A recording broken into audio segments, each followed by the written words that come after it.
Bonjour à toutes et à tous et bienvenue dans le Fantastic Cast, le podcast qui vous parle de cinéma fantastique. On approche de la fin, on va y arriver, on lâche pas. Roman, comment ça va devant le téléfilm du jour? Ça va moyennement.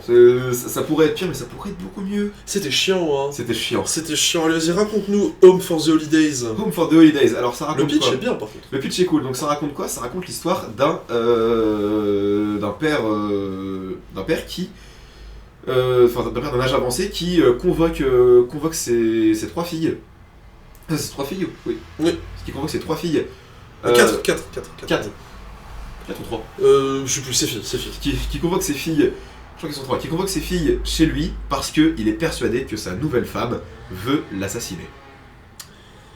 C'est chiant, globalement il se passe rien, c'est... Non, c'est nul. C'est chiant, la musique est ultra répétitive. Ah, la musique, oh, putain. Alors à la base c'était un téléfilm, il fait à peine plus d'1h10. Et alors, c'est...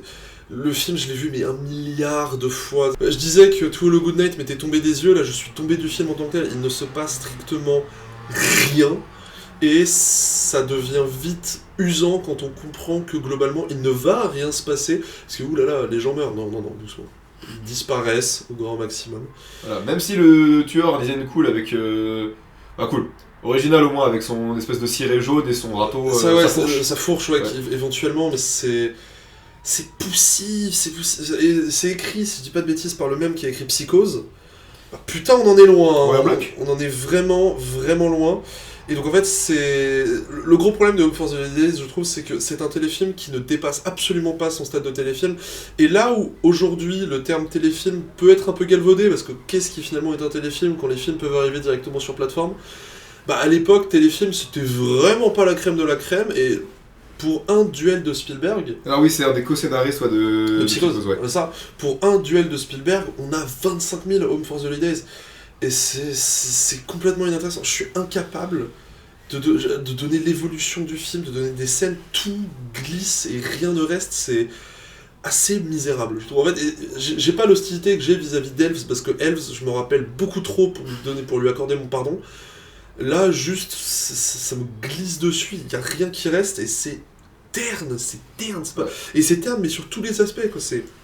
Il n'y a rien qui reste, il y a deux trucs qui me marquent, déjà, c'est, globalement, c'est un des premiers rôles de Sally Field au cinéma.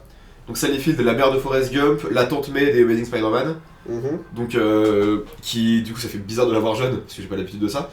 Et surtout, c'est un des premiers slashers de l'histoire, le film date de 72, donc on est à peine 1 an après La Baie Sanglante.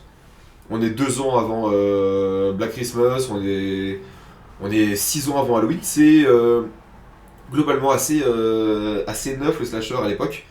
Mais être parmi les premiers, ça veut pas dire être excellent. Hein. On avait vu déjà il y a 2 ans le Silent Night Bloody Night. Tu t'en rappelles? Oui, Silent Night Bloody... Oh oui, je l'ai, qui était nul aussi.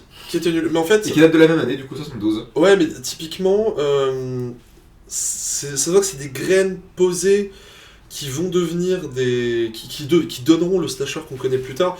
Mais même, on peut penser à When a Stranger Calls, l'original. Effectivement, c'est pas un film que j'aime énormément. Je trouve le début super. Je trouve vraiment toute la première partie, globalement, assez exceptionnelle. Et toute la fin, bof. Et juste dans quelques jours, bientôt, nous allons parler, on va dire, d'un des tout premiers slashers.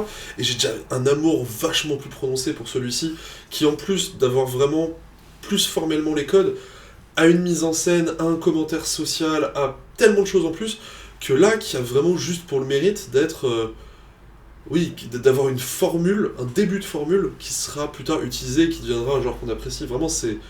Je ne vois pas, j'ai du mal à voir l'intérêt de regarder ça, à part pour faire un calendrier de l'Avent merveilleux, pour un podcast merveilleux avec des gens merveilleux. Mais pourquoi j'irais regarder Home for the Holidays quand je peux voir, à tout hasard, Black Christmas? Ou Krampus. Ouais, non mais si je veux, on va dire le slasher traditionnel, quoi. Oui. Black Christmas, je ne comprends pas. Même le remake de Silent Night, même... Tout, je veux dire, c'est... Christmas Holiday Christmas... je pense vraiment que n'importe quoi de...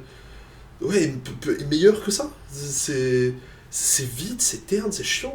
Non, juste non. C'est un non catégorique sur Home for the Holidays. C'est en fait, je vois pas... c'est pas un film où je vais ouvertement dire que c'est nul, mais c'est un film qui me laisse extrêmement indifférent. C'est ça glisse dessus, je me rappelle. Ouais, déjà là, j'ai du mal à m'en rappeler, mais je pense que dans un mois, j'aurais oublié, mais définitivement. Et j'espère. Sauf que contrairement à un film comme Joker 2, qui lui me laisse extrêmement indifférent, mais qui a des ambitions colossales et alors, ouais, ça serait un bon débat, ça. Demain, tu préfères revoir Joker 2 ou Home for the Holidays? Bah, en fait, je pense Home for the Holidays. Bah, vu que Joker 2 fait 2 fois Home for the Holiday en termes de durée. Et 3 fois plus prétentieux, je pense que je revois Home for the Holidays. Moi aussi. Et surtout, Home for the Holidays ne fait pas chanter des gens qui ne sont pas chanteurs. À la base, on oublie que chanteur, ça s'apprend, ça se travaille, c'est pas facile de chanter. C'est comme le métier d'acteur, hein. Demandez à Gary Oldman ce qu'il pense des basketteurs qui se mettent au cinéma. On arrête là pour Home for the Holidays. On n'a pas grand chose d'autre à dire sur Ouais, le film. pas grand chose d'autre, mais ne voyez pas, ne vous infligez pas ça. Noël approche.